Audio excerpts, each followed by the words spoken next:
With కాస్ట్ని గట్టిగా గట్టిగా చాలా గట్టిగా స్పృశిస్తూ చేసిన సినిమా ఇది. సో దగ్గరలో ఉన్న థియేటర్లో మీరందరూ వెళ్ళి చూడండి. పండగే కాబట్టి అందరూ వెళ్ళి చూస్తారని ఆశిస్తూ సినిమాని ఒక మంచి సినిమాని ఒక మంచి పాత్ర నాకు ఇచ్చినందుకు నిర్మాతకు అలాగే దర్శకుడికి అందరికీ పేరు పేరున నా ధన్యవాదాలు.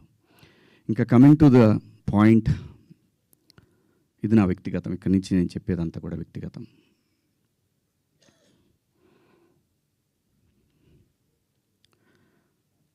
నాకన్నా ముందు చాలామంది గొప్ప గొప్ప జర్నలిస్టులు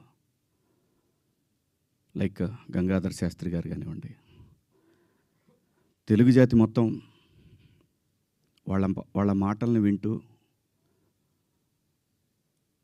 సంస్కృతిని ముందుకు తీసుకెళ్లాలనే ఆరాటంతో పనిచేస్తున్నటువంటి చాగంటి కోటేశ్వరరావు గారు, అలాగే గరికపాటి గారి ప్రవచనాల్లో స్త్రీ పట్ల స్త్రీకున్న ప్రాముఖ్యత వీటన్నిటి గురించి వాళ్ళు మాట్లాడే సందర్భంలో చాలామంది చాలా మాట్లాడారు. మరీ ముఖ్యంగా సినిమా ఇండస్ట్రీ గురించి కూడా అలాంటివి చెయ్యొద్దు, మీరు అలా చేయటం వల్ల, అలా ఉండటం వల్ల, అలాంటి కట్టుబొట్టు వల్ల బయట సినిమాలో ఎలాగైనా చేసుకోండి, మీరు దానికి సెన్సార్ ఉంటుంది కాబట్టి మీరు పరిధులు దాటలేరు, బయటకు వచ్చిన తర్వాత మీరు ఇబ్బందులకు గురవుతారనే విషయాన్ని పదే పదే ఎంతోమంది పెద్దవాళ్ళు, సంస్కృతి సంప్రదాయాల పట్ల అవగాహన ఉన్నవాళ్ళు జనరేషన్స్కి చెప్తూనే వచ్చారు. నేను అలా మాట్లాడటానికి ప్రధానమైన కారణం ఏంటంటే, లూలు మాల్లో నిధి అగర్వాల్ తను పడ్డ వేదన, తన కారులోకి వచ్చిన తర్వాత తను ఎంబ్రాసింగ్గా ఎలా ఫీల్ అయిందో అది నా మైండ్లోంచి పోలేదు. వారం రోజులు అవుతున్నా నా మైండ్లోంచి పోలా. ఆ తర్వాత ఇమీడియట్గా సమంత గారి మీద, తెలుగు సినిమాలో నేను ఈ ఇండస్ట్రీకి వచ్చిన తర్వాత 90% ఆర్టిస్టులు, ఫీమేల్ ఆర్టిస్టులు ఎప్పుడు కూడా లైక్ రమ్యకృష్ణ గారు కానివ్వండి, జయసుధ గారు కానివ్వండి, విజయశాంతి గారు, వీళ్ళు కట్టుకున్న శారీస్ మీద, వీళ్ళు వేసుకున్న డ్రెస్సుల మీద షాపుల్లో అమ్మేసేవాళ్ళు అనమాట. నేను ఎవరిని ఈ డ్రెస్సులు వేసుకోండి, ఆ డ్రెస్సులు వేసుకోండి, మీరు కప్పేసుకోండి అని నేను చెప్పలేదండి. నేనెవరిని చెప్పడానికి? సమాజంలో ఏ రుగ్మత వచ్చినా కానీ సమాజం సినిమా వల్ల చెడిపోతుంది, మీరు వేసుకునే డ్రెస్సుల వల్ల చెడిపోతుంది, మీ సినిమా వల్లనే ఈ ప్రపంచం నాశనం అవుతుందనే మాటలు వింటూ ఉన్నాం. కాబట్టి తరచూ ఇక్కడే బతికి, ఇక్కడే నా కుటుంబాన్ని ముందుకు తీసుకెళ్తూ, నా పిల్లల్ని చదివించుకుంటూ, ఇక్కడ వచ్చిన డబ్బులతో చదివించుకుంటూ, సినిమాని ఎవరు అనకూడదు అనే పంతాలో మనం ఎందుకు వాళ్ళకి అవకాశం ఇవ్వాలనేటటువంటి ఆలోచనతో నేను ఆ సందర్భంలో వచ్చిన మాటలు నాకు ఇప్పటికి కూడా నాకు నమ్మబుద్ధి కావట్లేదు. నేను ఆ 2 పదాలు నాకు ఎందుకు వచ్చినాయి. ఇందాక మన జర్నలిస్ట్ మిత్రులకి నేను నా ఫోన్లో ఉన్న మెసేజ్లు చూపించాను. ఏమని? ఫస్ట్ నేను అపాలజీ చెప్పింది నా భార్యకి. వెంకట గారు మీరు చూశారు కదా, ఎన్ని గంటలకండి? నైటు 1:30కి. 11:18 మా వాడికి నాకే ఎందుకో కొట్టింది, ఏది జారింది, క్షమాపణ చెప్దామని చెప్పి బాత్రూంలో, ఇంట్లో వాళ్ళందరూ బాధపడుతుంటే బాత్రూంలో షూట్ చేసి నేను మా వాడికి పంపించా. అది మీకు కూడా వినిపించాను వెంకట గారు, వేణు మీకు వినిపించాను. ఈ వీడియో కాదు, ఇప్పుడు చూస్తున్న వీడియో కాదు, అంతకుముందే ఆ వీడియో 11:18 ఉంది. నేను మా ప్రసాద్కి పంపించా, వేసేద్దాం అబ్బా ఎందుకని. అది అందరూ ఫ్లోలో వెళ్ళిపోయింది, పెద్దగా ఏమీ లేదు, ఎందుకు కెలుక్కోవటం అన్నారు.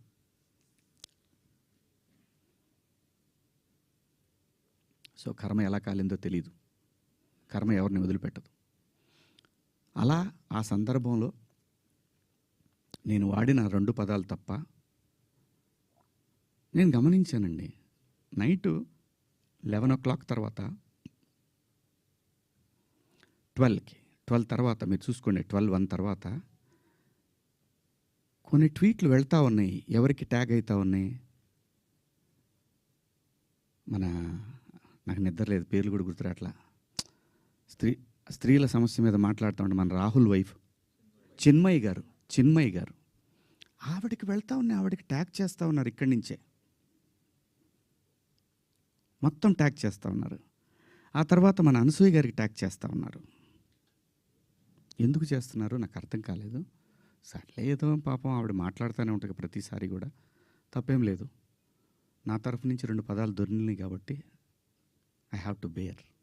ఏదైనా బేర్ చేయాల్సిందే. మనం దాన్ని ఓట్రిచ్చి కొట్టినా దానివల్ల ఏం ప్రయోజనం లేదు. ఎందుకంటే తప్పు నా వైపు ఉంది కాబట్టి నేను సర్దుకొని వెళ్ళాలి, తప్పదు. క్షమాపణలు చెప్పాను, ఇంకా చెప్తాను కూడా. ఆ 2 పదాలకి నేను ఎప్పుడు సెట్ అవుతానో నాకు తెలియదు. నా మైండ్ ఎప్పటికి సెట్ అవుతుందో తెలియదు. అటువంటి పరిస్థితిలో ఉన్నా.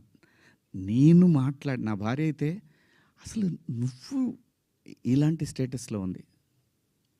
ఎందుకంటే ఎవరికైనా ఫ్యామిలీ ముఖ్యం. తను రేపు పొద్దున వాళ్ళ బంధువుల్లో ఇదేంటి ఇలా మాట్లాడాడు శివాజీ అంటే తను ఎంబ్రాసింగ్గా ఫీల్ అవుతుంది కదా. నా పిల్లలు వాడి ఫ్రెండ్స్ ఇదేంట్రా మీ నాన్న ఇలా మాట్లాడు, విచ్ ఈజ్ హర్టింగ్. నా ఇంటెన్షన్ బ్యాడ్ లేదు. ఇంకొకటి, 30 సంవత్సరాల నుంచి నేను ఇక్కడ ఉంటున్నాను. ఏ రోజు నా దగ్గర నుంచి తప్పు జరగలేదు. ఆవేశంగా ఒక లెటర్ మాకు వెళ్ళిపోయింది. వెళ్ళిన తర్వాత వాళ్ళు డిస్కస్ చేయొచ్చు. ఏమని? కాదండి ఒకసారి శివాజీతోటి మాట్లాడి ఆయనతోనే పెట్టిద్దాం ఒక అపాలజీ లెటర్ అని.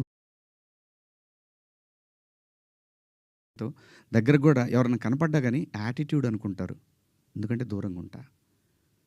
ఏమో ఏ దరిద్రం ఎలా మనం నెత్తికెక్కించుకోవాల్సి వస్తుందో, వాళ్ళు ఎక్కడ బాస్ ఫాలో అవుతారో పిల్లల్ని. అది నా క్యారెక్టర్. నేను నా క్యారెక్టర్ని చెప్పుకొని మనం హైలైట్ అవ్వాలనే ఉద్దేశం నాకు లేదు. జరిగిన తప్పుని నేను ఎక్స్ప్లెనేషన్ ఇవ్వాల్సిన బాధ్యత నా మీద ఉంది మీ అందరి దగ్గరికి వచ్చి. అలాగే చూస్తున్న వాళ్ళ ప్రేక్షకులకు కూడా చెప్పాల్సింది.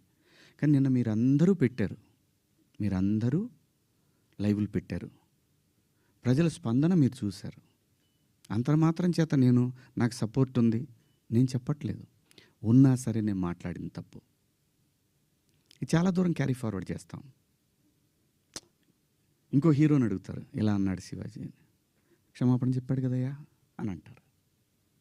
ఇది వెళుతూనే ఉంటుంది నిరంతరం కొన్నాళ్ళు, ఇంతకన్నా పెద్ద ఇష్యూ వచ్చే వరకు కదా. అలాగే ఒకవేళ ఆ లూలు మాల్లో నిధి అగర్వాల్ పాపం ఆ పిల్ల బట్టలు ఏదన్నా ఒకటి జారితే ఆ అమ్మాయి జీవితకాలం ఆ వీడియోలు ఉంటాయి కదండి, తీమన్నా తీస్తారండి ఎవరన్నా? నన్ను చాలా ప్రొవోక్ చేసింది ఆ ఒక్క సిచ్యువేషనే. నేను మా సమంత గారిది నేను చూడలేదు, అయ్యింది అని అన్నారు. నేను అంటాను మీరంతా ఇప్పుడు నేను చెప్పిన మాట ఏంటి, అమ్మా మనకెందుకు ఈ దరిద్రం? ఇట్లా జనంలోకి వెళ్ళినప్పుడు కాస్త మంచి బట్టలు మీరు ఏమన్నా వేసుకోండి, చీరలు కట్టుకుంటారు. ఇప్పుడు మీరు వచ్చారమ్మా, చక్కగా నిండుగా వచ్చారు. ఎందుకు వస్తారు? మనకంటూ మనం ఒక చోటుకి వెళ్ళినప్పుడు మనకే ప్రమాదం లేకుండా మనల్ని ఎవడో విమర్శించకుండా బయటపడాలి అనేది ఉద్దేశం. అది నా ఇంటెన్షన్. శిక్ష వేసేవాడు కూడా ఫస్ట్ ఇంటెన్షన్ చూస్తాడు. ఇది ఏ ఇంటెన్షన్తో మాట్లాడాడు? జడ్జి అయినా, ఈవెన్ కేసు తీసుకునే ఎస్ఐ అయినా ఉమెన్ కమిషన్ దాకా పోవాలన్నా అయితే ఈ 2 పదాలు. నాకంటే పెద్ద పదాలు ఎవరు వాడలేదా ఈ పరిశ్రమలో? నాన్నే ఎందుకు మీరు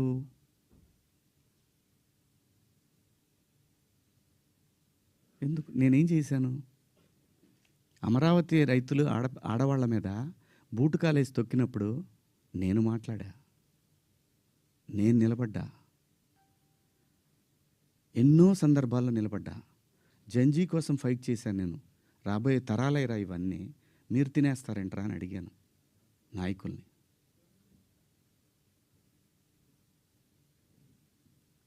మీరందరూ కూడా మన పేపర్లో కానీ లేదని కానీ ఎప్పుడైనా సరే ఒక మిస్ వార్త ఏదన్నా గబుక్కన మనం టీవీలో ప్రజెంట్ చేసినా కూడా సవరణ అని ఒకటి ఇస్తారు. మీరు మనుషులు, మనం సమర్థించుకోవట్లా, పొరపాటు జరిగింది అని చెప్తున్నాను నేను.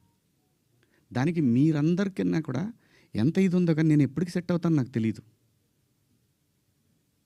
నా ఆవేదన అంతా ఆ చిన్మయ్య గారి దగ్గర నుంచి అలా అలా అలా అలా అలా వెళ్ళి ఉమెన్ కమిషన్కి వెళ్ళిపోయి వాళ్ళు నాకు మెసేజ్ పెట్టి నువ్వు 27వ తారీఖు మా దగ్గర అటెండ్ కావాలి అని. అమ్మ నేను ఆల్రెడీ క్షమాపణ చెప్పాను, వన్స్ మేము రిలీజ్ చేసిన తర్వాత రావాలి. వెళ్తా, చట్టాన్ని గౌరవించాలి, ఖచ్చితంగా వెళ్తా. వెళ్ళి ఒక అపాలజీ లెటర్ ఇస్తా, నాకేం ప్రాబ్లం లేదు, నేనేం సిగ్గుపడను. నేను తప్పు చేసినప్పుడు క్షమాపణ చెప్పడంలో తప్పేముంది? ఏమీ తప్పులేదు.